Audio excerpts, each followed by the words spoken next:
घुंघराले बाल। राइना बचपन से ही खूब सुंदर थी। उसके लंबे लंबे घुंघराले बाल से हमेशा उसका चेहरा ढका रहता। अरे भूत बनकर घूमती रहती है, चल तेरे बाल कटवा दूं। अच्छा, क्यों भला? स्कूल में तो सारा वक्त बांधकर घूमना पड़ता था। अब तो मैं कॉलेज जाऊंगी और बाल खोल कर घूमूंगी। हाँ।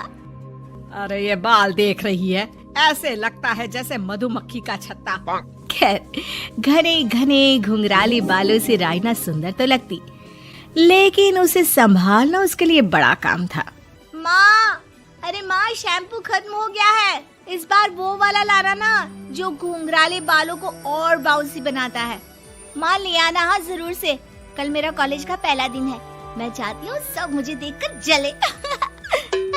अगले दिन राइना कॉलेज पहुँचती है, जहाँ एक लड़का उसे छेड़ते हुए कहता है, अरे लगता है चाउमीन में सोया सॉस कुछ ज्यादा ही गिर गया। अरे मुझे तो चेहरा दिख ही नहीं रहा। लड़कियां भी राइना का मजाक उड़ाती है। अरे यार, ये कंगना की कॉपी करके कौन आया है? लोकल कंगना और कौन?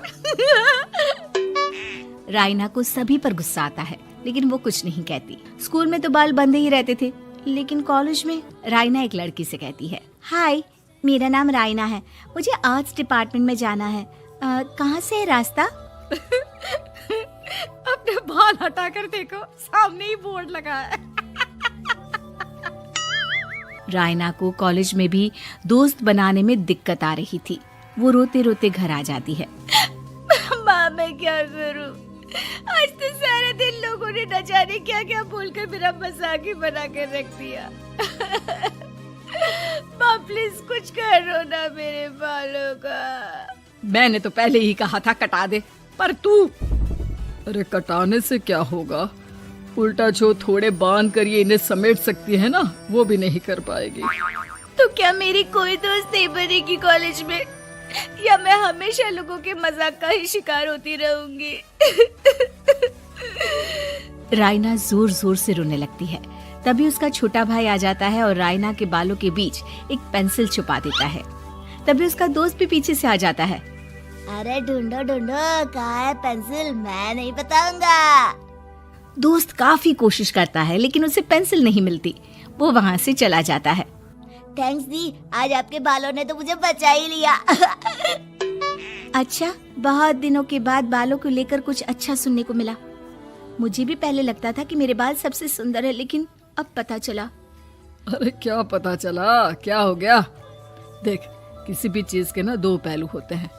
या तो तुम बालों से ही लोगों का मन जीतो, या फिर रोती रहो। अब ऐसे घने बाल तो तुम्हें भगवान ने दिए हैं। राइना को पिता की बात समझ में आ जाती है। वो सोच लेती है कि जिन बालों के कारण वो कॉलेज में एक भी दोस्त नहीं बना पा रही है, उन्हीं बालों से वो दोस्तों की लाइन लगवा देगी। अगले दिन कॉलेज में डेस्क में राइना बालों को आगे कर लेती है और लोगों को लगता है कि राइना का चेहरा पीछे है, लेकिन राइना घने घुंघराले बालों को हटाकर हंसने लगती है। देखा मेरे बालों का कमाल, इससे मेरा चेहरा भी नहीं दिखता और मैं चलती क्लास में सो भी सकती हूँ। सभी राइना को देखकर हंसने लगते हैं।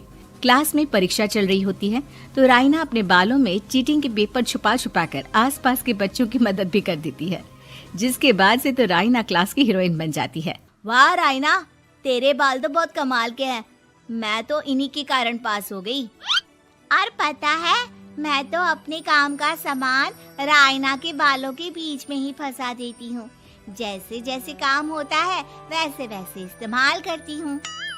अब तो क्लास में हर कोई राइना के साथ बैठने की जिद करता।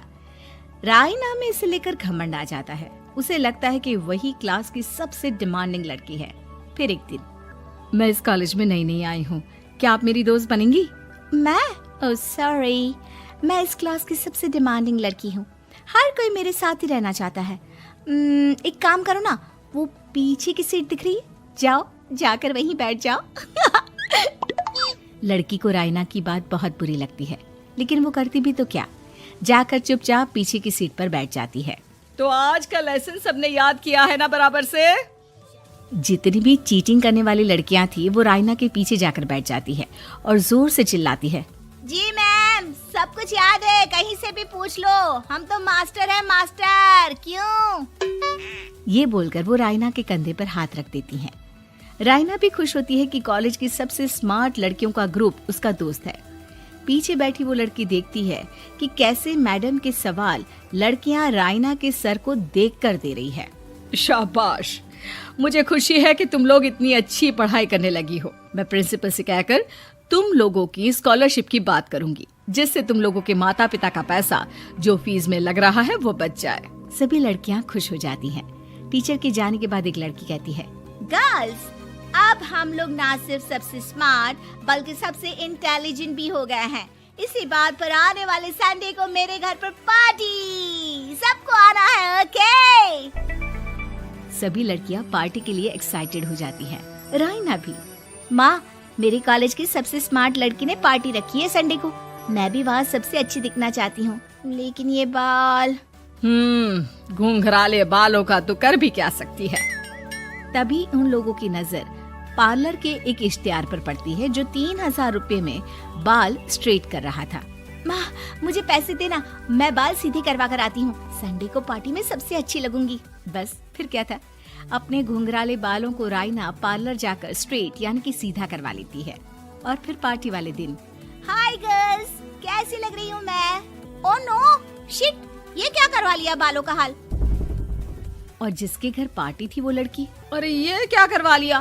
तुम्हें मालूम नहीं है, जिस बालों में चीटिंग रखकर हम लोग टीचर के अगर इम्प्रेशन जमाते थे, उन बालों को तुमने। अरे हमें तो स्कॉलरशिप भी मिलने वाला था, अब तुमने बाल सीधे करवा लिए। अब तुम हम लोगों के लिए किसी काम की नहीं हो। अरे लेकिन हम दोस्त तो है ना, क्या मैं अच्छी नहीं लग रही हूँ?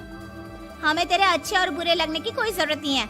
हम लोगों को तेरे बालों से फायदा था, अब वो नहीं है, तो हम तेरे दोस्त भी नहीं है। जा जाकर बाल वापस घुंघराले करके आ, तभी तो हम लोगों की दोस्त बन सकती है। रायना रोते रोते घर आती है और माँ को सारी बात बता देती है। माँ, ला पैसे दे, मैं बाजार जाकर बाल ठीक करा के आती हूँ। लेकिन माँ, मुझे ये बाल बहुत अच्छे लग रहे हैं, काश ये बाल मैं पहले ही सीधे करवा लेती। देख बेटा, पैसे तो मैं तुझे दे दूं, लेकिन वैसे बाल करके तू फिर ऐसे दोस्त बनाएगी जो तेरे साथ मतलब के लिए जुड़े हैं। लेकिन इन बालों में तू ऐसे दोस्त बनाएगी जो तेरे साथ जीवन भर का साथ निभाएंगे। रायना को माँ की बात समझ में आ जाती है।